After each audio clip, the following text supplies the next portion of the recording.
Hello दोस्तों, आदाब, नमस्कार, सत श्री अकाल। मैं Afroz Rizvi TM24 news channel की उर्दू से सर्विस में आपका खैर मकदम है, स्वागत है।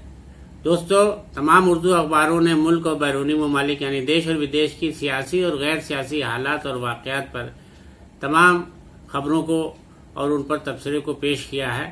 तो उन पर कुछ पर रोशनी डालने के लिए मैं आपके बीच हाजिर हूँ। तो पेश खिदमत है पंजाब के सियासी हालात पर चर्चा। पंजाब में कांग्रेस की हुकूमत में अचानक नया मोड़ आ गया है। कैप्टन अमरिंदर सिंह ने अचानक इस्तीफा दे दिया है। हालांकि पंजाब कांग्रेस में उठा पटक जब से सिद्धू आए थे वहां पर, तब से जो है लगातार दोनों के बीच जंग का माहौल बना हुआ था और पार्टी आला कमान की एक तरीके से खामोशी ने भी इस मामले को तूल दे दिया और आज कैप्टन के इस्तीफे की शक्ल में ये मामला सबके सामने आया है। अब कांग्रेस जो है पंजाब में सियासी बहरान से यानी राजनीतिक संकट से घिर गई है और नए उसकी तलाश की जा रही है चेहरे की कि अब कौन संभालेगा पंजाब की कमान।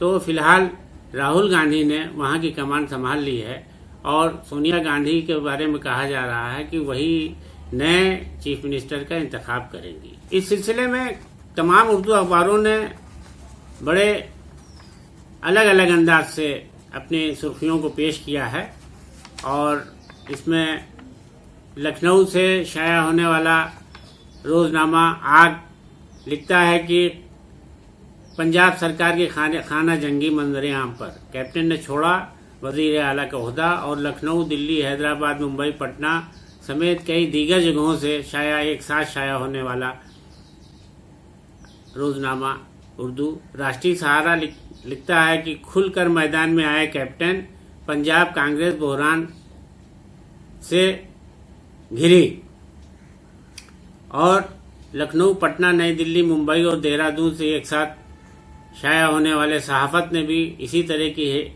सुर्खी लगाई है कि वजीर आला अमरिंदर सिंह ने दिया इस्तीफा और राहुल ने संभाली कमान। लेकिन इसी खबर को लेकर दिल्ली और पटना से एक साथ छपने वाले रोजनामा हमारा समाज ने काफी दिलचस्प सुर्खी लगाई है। उसने पेश किया है कि हार गए कैप्टन, अमरिंदर सिंह वजीर आला के ओहदे से दस्तबरदार, यानी उन्होंने मुख्यमंत्री पद को त्यागा।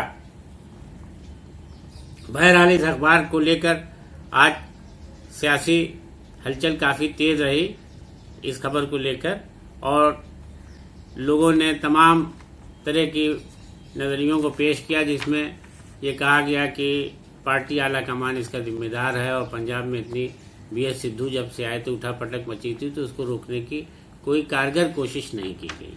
लेकिन इसी सिलसिले में हमारा समाज अखबार ने एक बड़ी दिलचस्प खबर भी लिखी है, शाया की है, जिसमें लिखा है कि कांग्रेस के सीनियर लीडर शशि थरूर ने काफी चौंकाने वाला बयान दिया है।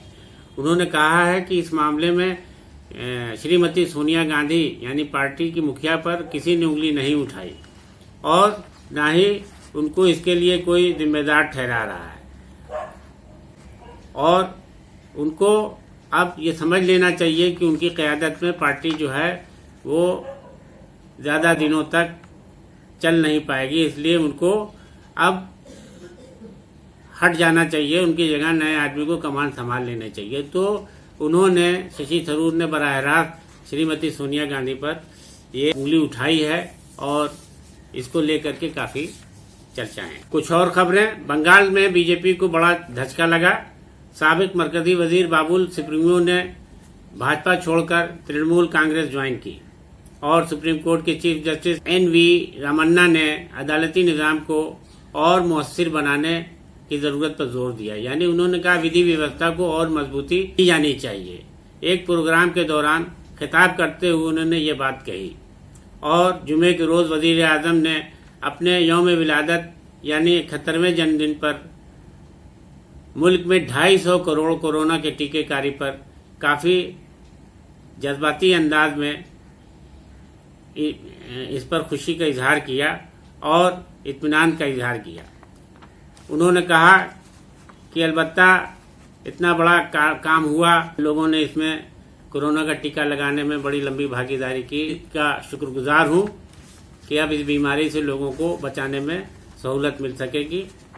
लेकिन उन्होंने इसके साथ ही बगैर किसी सियासी पार्टी का नाम लिए ये भी तंज किया कि इतने लोग 2.5 करोड़ लोगों के टीका लगवाने से एक सियासी पार्टी को बुखार आ गया है। अब उनका ये इशारा किसकी तरफ है ये भी सब जानते हैं, इसको वादे करने की बहुत ज़रूरत नहीं है, लेकिन बहरहाल इसको लेके काफ़ी चर्चा है।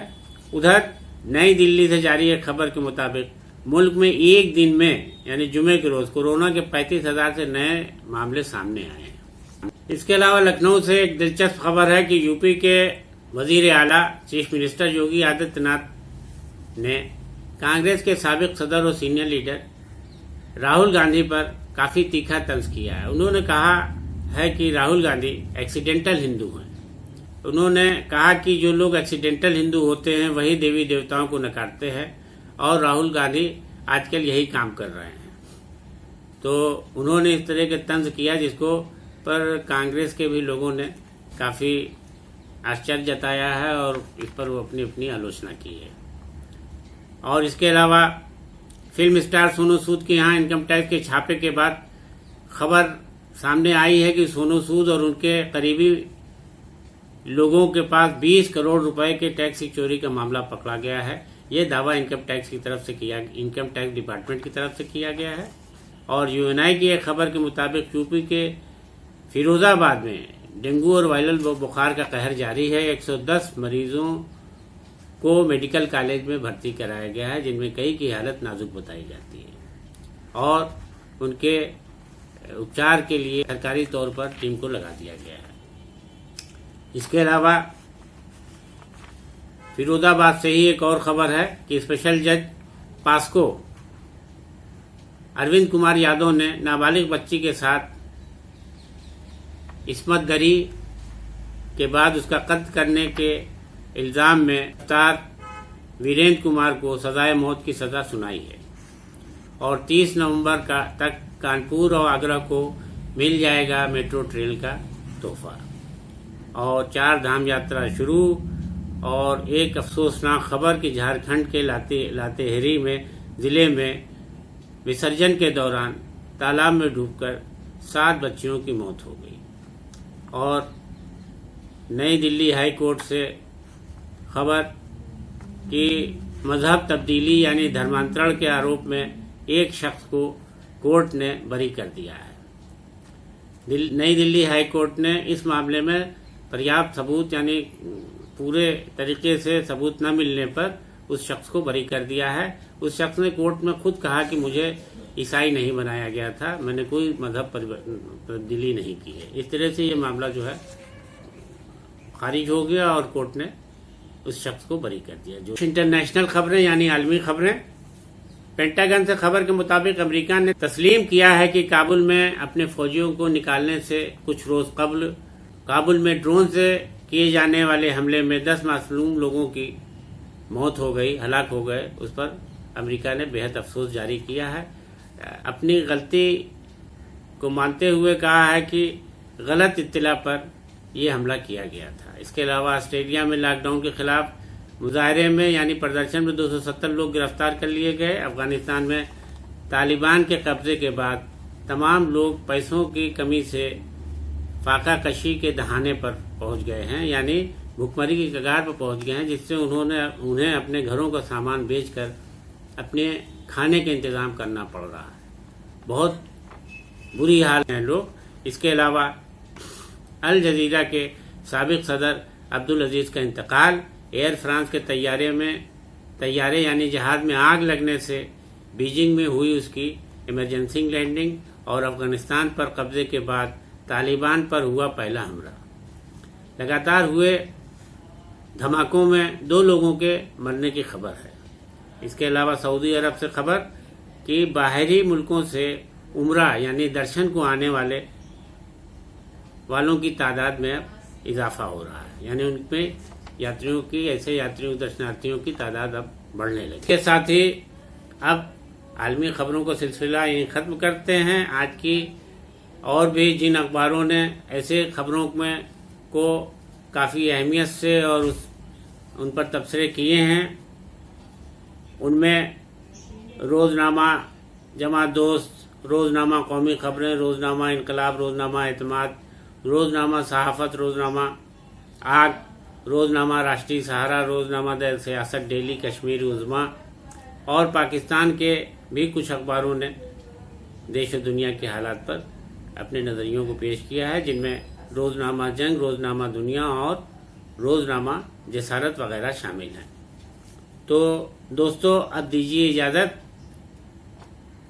कल फिर आपसे रूबरू होंगे। तब तक के लिए खुदा हाफिज़, आदाब।